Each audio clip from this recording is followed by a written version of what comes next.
Bienvenue sur les Héros de Dieu, un espace où la parole de Dieu éclaire votre vie et fortifie votre foi. Ici, chaque message vous inspire à marcher avec courage, à grandir dans l'esprit et à devenir un héros dans le plan de Dieu pour votre vie. Abonnez-vous, mettez un pouce et activez la cloche pour recevoir chaque enseignement et message qui transforme votre vie. Vous savez, ces jours où nous servions, les gens arrivaient de partout. Ils aimaient ce que Dieu faisait, ils aimaient l'homme de Dieu. Et puis à un moment, nous avons découvert que l'homme de Dieu a commencé à voyager, il n'était plus là. Le nombre de personnes a commencé à diminuer. Ah, où sont passées toutes ces personnes? Je pensais qu'elles aimaient cette maison, je pensais qu'elles aimaient l'homme de Dieu. Elles n'aiment pas l'homme de Dieu, elles n'aiment pas la maison, elles aiment la valeur qui en sort. Et donc, au moment où la personne qui génère la valeur n'est plus là, lundi, ah, ils sont fatigués, le travail a été éprouvant. Mardi, ah, ils ne se sentent pas bien. Mercredi, ok, et peut-être une autre semaine. Mais dès que lundi, ils entendent que le serviteur de Dieu est là, mardi, d'où viennent-ils? Et quand l'homme est là, tout le monde est présent. Tout le monde. Quand j'ai observé cela, j'ai appris la sagesse. Je me suis retiré, je me suis dit, construis de la valeur. Personne n'aime ton visage. Je sais que tu coupes ta barbe chaque semaine, que tu as l'air net. Mais si tu perds de la valeur, ta barbe sera nette, personne ne s'en souciera. N'avez-vous pas vu certaines jeunes filles avec des cils aussi longs, des ongles comme des fourches de jardin? Elles se promènent avec leurs doigts ainsi. Vous voyez le frère, il taille sa barbe, la ligne est comme l'équateur, bien nette. Il se rapproche par présomption, présumant qu'il y a de la valeur. Puis après une semaine, il parle de bêtises. Il y a un besoin à satisfaire, pas d'argent. Il y a un besoin de direction, pas de sagesse. C'est le seul non-sens que tu as, je vais prendre ça. Pendant ce temps, il y a des gens qui n'ont pas développé de compétences. Quand ils voient d'autres personnes interagir avec certains, ils se vexent. Ils disent qu'ils aiment les gens. Ici, ils n'aiment personne. Je suis ici depuis 1 an, personne ne m'a appelé. Pendant ce temps, chaque jour, ils s'appellent eux-mêmes. Désolé, nous sommes des hommes, pas Dieu. Si vous avez un problème, nous serons disponibles. Mais les relations fonctionnent selon la fréquence de la valeur. Asseyez-vous un instant, je vous montre comment être riche physiquement, moralement et spirituellement. Vous voulez de bonnes relations, des relations stratégiques, construisez des compétences. Ayez quelque chose qui attire l'intérêt des non-croyants, ayez la lumière qui attire les rois et les dirigeants. Si vous ne l'avez pas, les non-croyants disparaîtront, les rois disparaîtront. Deuxièmement, si vous voulez construire des relations stratégiques, aimez sincèrement. Les compétences, l'expertise, les dons bégeants doivent attirer. Mais quand vous apprenez à connaître les gens, aimez-les pour ce qu'ils sont, car un jour, ils testeront votre engagement. Quand ils découvriront que vous êtes là uniquement pour ce que vous pouvez obtenir, ils vous considéreront comme un utilisateur. Cet amour deviendra haine. C'est pourquoi la Bible dit, dans Proverbe 17:17, « Il y a un ami qui aime en tout temps, et un frère est né pour l'adversité. Aimez les gens pour ce qu'ils sont. Vous seriez hypocrite si vous disiez que ce qu'ils ont ne vous importe pas. Ce qu'ils ont peut vous attirer, mais quand vous construisez de vraies relations, personne ne veut être utilisé. Dès que les gens découvrent que vous les utilisez, ils vous éjecteront. Et croyez-moi, si vous êtes perspicace, vous découvrirez que plus de 70% des gens autour de vous sont là pour ce que vous avez. Tous sont venus pour ce que vous avez, mais certains resteront pour ce que vous êtes. Même Jésus, vous pensez que Pierre et les autres le suivaient juste pour lui? L'homme dit « Allez en profondeur ». Ils attrapent des poissons, filets rompus, toute la nuit. « Que possédez-vous, Seigneur ?» Il dit « Suivez-moi, je vous ferai ». Pourquoi pas? Quand il raconte à Nathanaël, il dit à Philippe, non, ils disent à Philippe, Philippe dit à Nathanaël, il vient d'un juif sans tromperie. Ils chuchotent entre eux, c'est le Messie, c'est lui. Ils ont suivi. Tout le monde viendra pour ce que vous avez, mais certains resteront pour ce que vous êtes. Ne vous inquiétez pas de la manière dont ils sont venus, mais de pourquoi ils restent. Choisissez vos amis parmi ceux qui restent pour vous. Construisez vos proches parmi ceux qui restent pour vous. Si vous êtes naïf, vous serez abandonné dans le jour de l'épreuve. Voilà pourquoi vos vrais amis sont ceux qui restent avec vous dans les difficultés. Allez vérifier Jésus. Il avait 500 disciples, 120 disciples, 70, 12, 3 et 1. Vérifiez leurs antécédents. Les 120 l'ont vu ressusciter. Les 12 ont obéi à ses instructions pendant qu'il était au tombeau. Les 70 ont pu quitter leurs emplois et aller prêcher. Les 12 sont morts pour lui. Les 3 ont gardé des secrets. Le maître sera en colère, celui qui m'aime plus que tout ceci. Seigneur, tu sais que je t'aime. Ne jugez pas les gens sans valeur, ne jugez pas sans loyauté. Vous seriez naïf. Certains rencontrent quelqu'un depuis 2 semaines, il devient votre frère. Partout où vous êtes, il est là. Voilà pourquoi votre vie est poreuse.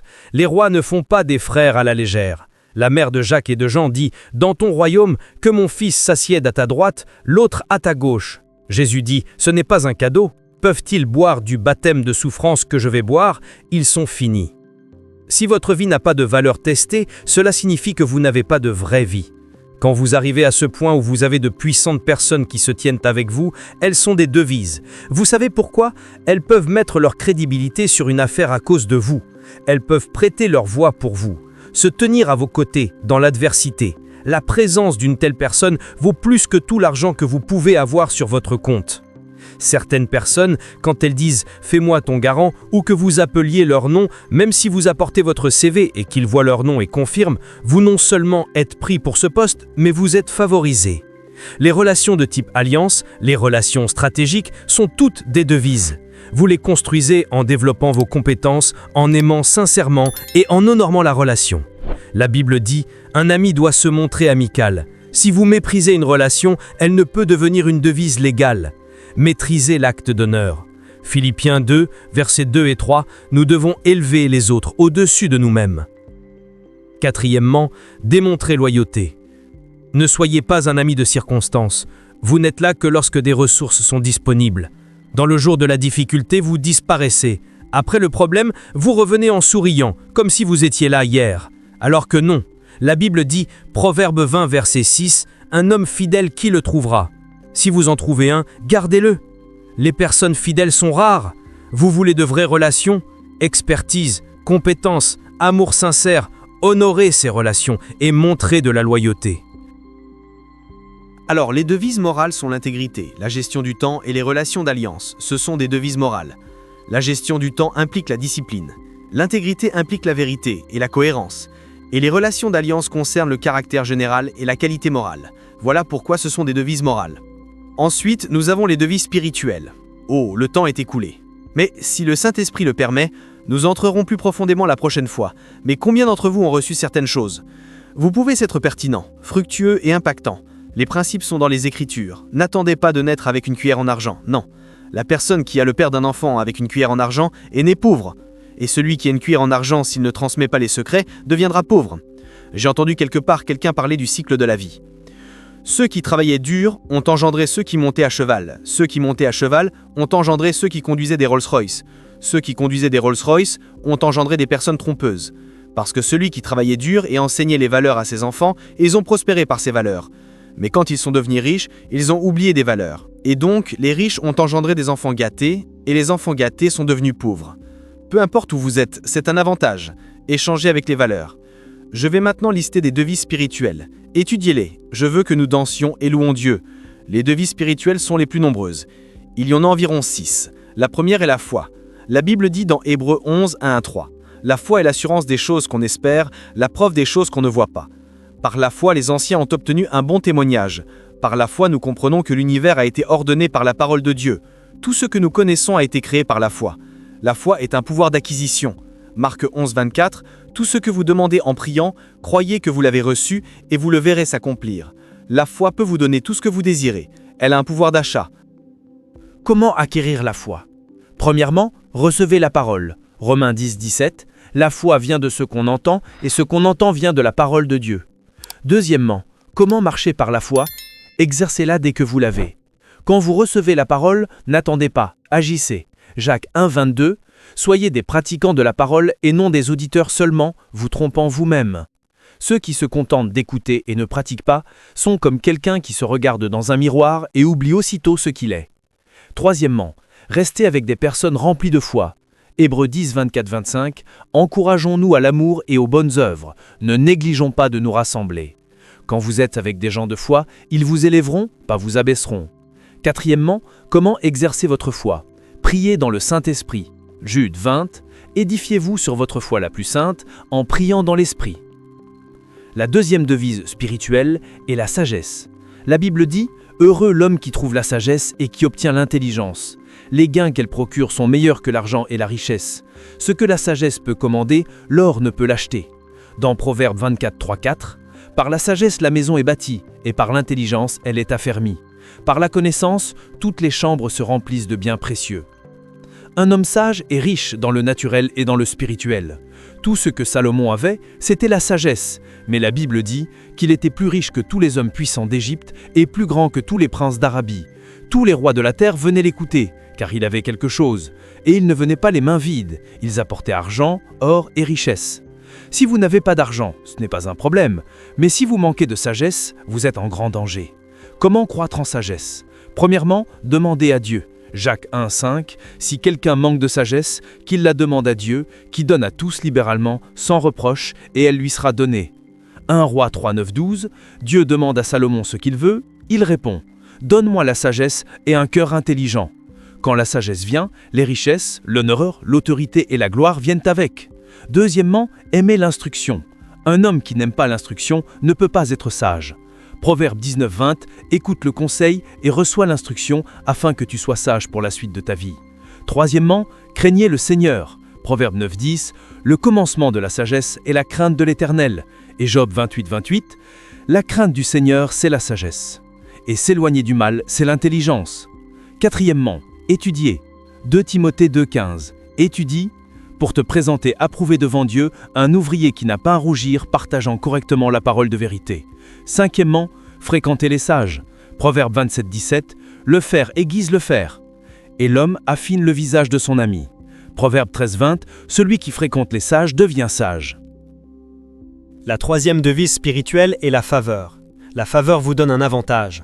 Proverbe 22, 1, la bonne réputation vaut mieux que la richesse, et la faveur est préférable à l'argent et à l'or. Quand vous avez la faveur, vous êtes riche. La faveur suspend les protocoles. Les choses que l'argent peut acheter peuvent vous être données gratuitement. Esther n'avait que la faveur. Esther 5.2, le roi trouva faveur auprès d'Esther et lui dit « Tout ce que tu veux, je te le donnerai, même si c'est la moitié de mon royaume. » Comment acquérir la faveur? Premièrement, poursuivez le bien. Proverbe 11.27, celui qui cherche le bien obtient la faveur. Deuxièmement, cultivez l'humilité. Proverbe 3.34-35, Psaume 5.12, Dieu donne la faveur aux humbles. Enfin, la prophétie est une devise.